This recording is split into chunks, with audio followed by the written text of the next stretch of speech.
Al Gore to Kyoto to help advance and negotiate, but Congress was a little more dubious. Needless to say, the new administration came in, had a chance to step it up. They didn't, and they pulled back. And as a consequence, a lot of us were left frustrated. A lot of us were left in municipalities like San Francisco, states like California, wanting and waiting until we realized that we needed to reconcile our ideals, and we needed to manifest them, and we needed to take some responsibility to track. And we put together these local, global climate action plans.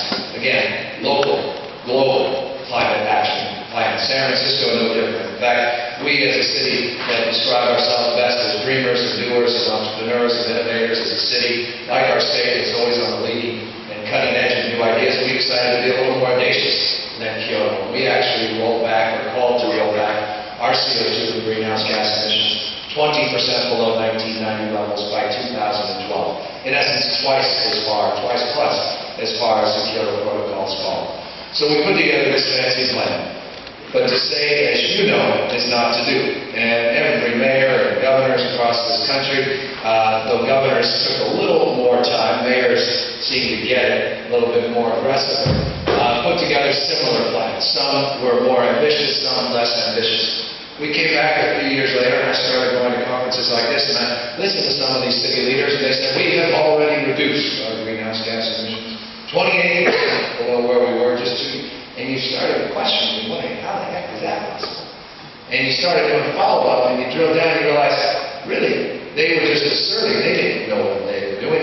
In fact, those that were making such bold statements had only really rolled back their municipal greenhouse gas, which is this big compared to the city's greenhouse gas emissions that come from the private sector and tourist business and the like. And so we were really misleading folks in this cause and in this effort. And as a consequence, not to be one of them, because I felt myself saying, oh, we've already reduced our vehicle fleet, we've done it.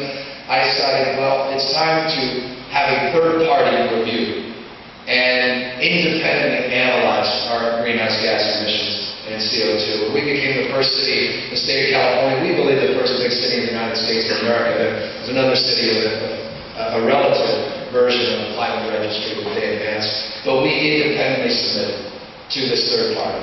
And I can proudly say, as a reminder of where I'm standing here today, because we were just a few blocks down the road here on Chrissy Field, right below the Golden Gate Bridge, with the head of Sierra Club, Carl Pope, and some of my friends from the IBC and Environmental Defense Fund and others in September of last year. And we announced that in September 2008, that we had already rolled back our CO2 emissions 6% below 1990 levels. And this in a city whose population grew by over 100,000 during the time we initiated this program and had a record number of visitors 5 years in a row.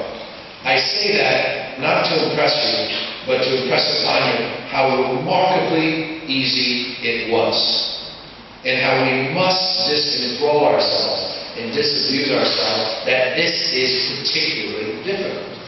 It didn't take much more than a piece of paper and a pen and executive orders to advance the vast majority of what we needed to do.